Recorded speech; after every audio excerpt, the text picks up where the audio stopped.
Kenapa di malam ini aku terus memikirkan gadis itu?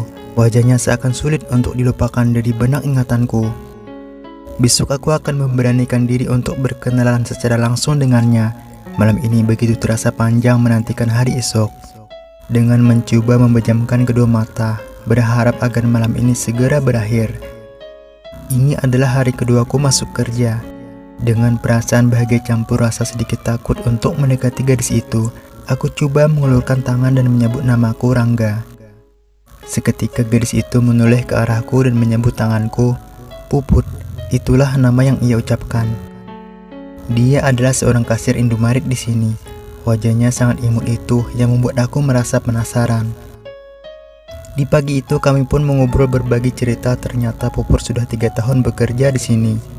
Kebetulan hari itu kami satu shift hingga aku pun mengajaknya makan siang bersama. Dikala itu, seringkali mata ini menatap wajahnya. Kenapa aku merasakan debaran jantung yang begitu kuat? Ingin rasanya aku mengungkapkan perasaanku yang sesungguhnya, tapi itu tidaklah mungkin karena aku baru saja mengenalnya. Pastilah Puput akan menolak dan justru akan menjauhiku. Setelah sebulan kerja di sini, dan hari ini merupakan gaji pertamaku, aku ingin mentraktir Puput di malam minggu. Dan aku juga sudah menentukan sebuah kafe yang cocok buat kami berdua. Dengan segera aku menelepon Puput untuk mengajaknya ketemuan di malam itu. Dengan senang hati Puput pun menerima ajakanku hingga aku berangkat lebih awal darinya. Sesampainya di sana, aku kembali menghubunginya dan mengatakan kalau aku sudah di tempat yang sudah kujanjikan. Puput pun menjawab sebentar lagi dia akan menyusulku ke sini dan ia pun sudah siap-siap berangkat. Tak sabar rasanya menanti kedatangannya. Aku kembali menyamburkan parfum Casablanca di tubuh ini agar lebih percaya diri jika nanti berdekatan dengannya. Kini sudah setengah jam aku menunggu, namun Puput belum juga nampak. Di manakah dia dan apa yang sebenarnya terjadi dengannya? Ku coba menghubunginya lagi, namun Puput tidak mengangkat teleponku. Setelah beberapa menit kemudian, terdengar handphoneku berdering. Rupanya itu notifikasi chat masuk dari Puput yang mengatakan bahwa dia masih dalam perjalanan ke sini dan memintaku untuk menunggunya sebentar lagi. Tak terasa kini sudah menunjukkan pukul 11 malam. Aku sudah mulai resah dengan pertemuan ini. Harus berapa lama aku menunggunya? Sesekali aku pun melihat ke arah jam tanganku hingga membuat hati ini mulai ragu kepadanya. Sesaat aku terdiam diri untuk meyakinkan perasaan diri sendiri. Hingga aku membuka kembali si chat Puput tadi yang mengatakan bahwa dia sudah di dalam perjalanan menuju ke kafe ini. Kini tepat jam 11.40, Puput berada di hadapanku. Ia meminta maaf karena tadi ada kesibukan yang tidak bisa ditinggalkan. Aku pun menjawabnya dengan senyuman dan mempersilahkan Puput untuk duduk di sampingku. Namun apa yang terjadi? Puput malah tidak bisa menemaniku di malam itu hingga ia buru-buru pamit ingin pulang ke rumahnya. Dengan alasan karena sudah larut malam dan matanya sudah mulai mengantuk.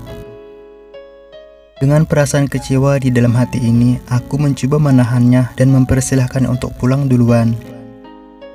Keesokan harinya di tempat kerja, jujur aku merasa kecewa terhadap Puput hingga aku mencoba menjauh dan menghindar darinya. Namun Puput terus saja mendekatiku lalu meminta maaf atas apa yang telah terjadi di malam itu. Hati ini pun mulai meluluh kembali kepadanya. Seketika suasana pun menjadi damai dan akhirnya kami makan siang bersama seperti biasa. Dari saat itu aku tak pernah mengajak Puput untuk makan di luar ataupun hanya sekedar jalan-jalan saja. Cukup sekali aku merasakan kekecewaan di malam itu dan aku tak mau kalau hal itu terulang kembali kepadaku. Hari berganti hari, bulan pun silih berganti. Tak terasa kini sudah hampir setahun aku menyimpan perasaan ini di dalam hati. Dan tiba di saat hari di mana aku merasa ada sesuatu yang berubah dengan Puput. Kali ini ia malah mengirimkan pesan WhatsApp kepadaku yang bertuliskan, "Rangga, walau kita hampir setiap hari bertemu dan setiap kali jam istirahat kita juga selalu makan bareng. Namun apakah kamu tidak ingin mengajakku jalan-jalan keluar sana? Sekedar untuk menghirup udara segar atau hanya sekedar ngopi di kedai yang harganya sangat terjangkau. Kalau tidak ada uang, nanti ku kasih pinjam 100.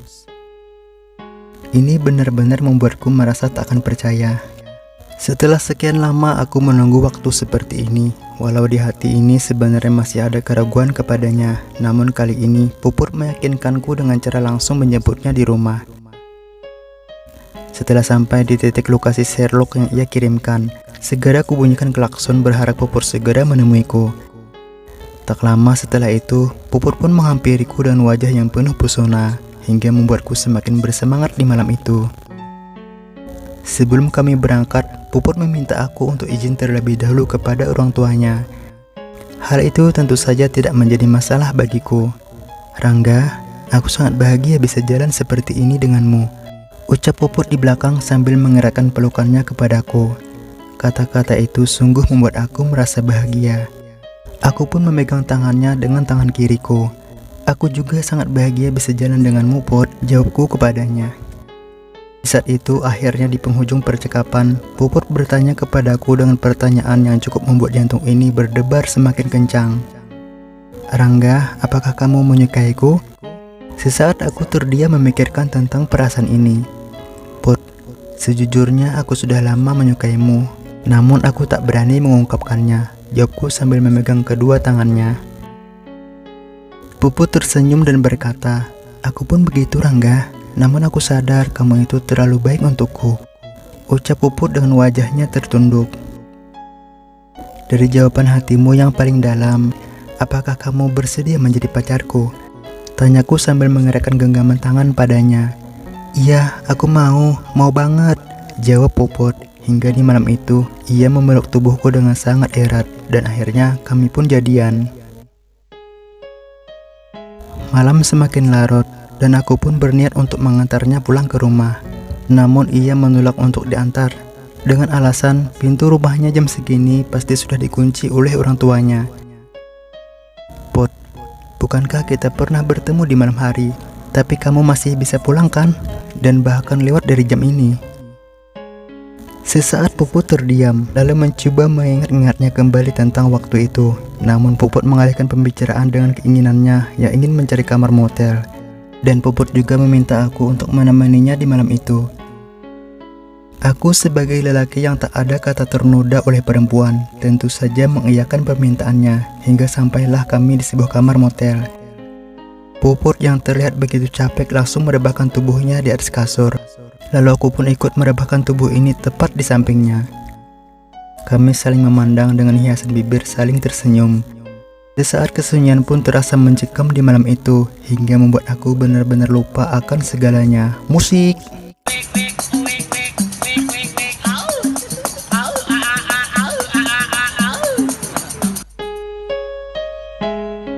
"Kamu janji ya bertanggung jawab bila aku kenapa-napa," ucap Puput kepadaku. Saat itu aku baru sadar kalau aku telah melakukan kesalahan terbesar dalam kehidupanku. Aku pun berjanji kepadanya akan bertanggung jawab dan akan selalu ada untuknya. Puput pun mengajak aku untuk berselfie bersama sebagai kenang-kenangan terindah di malam itu. Malam pun berlalu hingga kami tertidur bersama.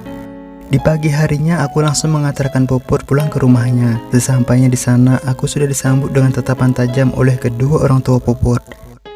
Sungguh aku merasa tak karuan dan gak enak hati hingga aku langsung pamit lalu meninggalkan Puput. Sesampainya di rumah, aku bersiap-siap untuk berangkat kerja. Ku coba menghubungi Puput apakah ia ingin aku jemput. Namun yang terdengar hanyalah suara tangisan dari Puput. Hal itu tentu membuat aku menjadi penasaran apa yang sebenarnya terjadi dengannya.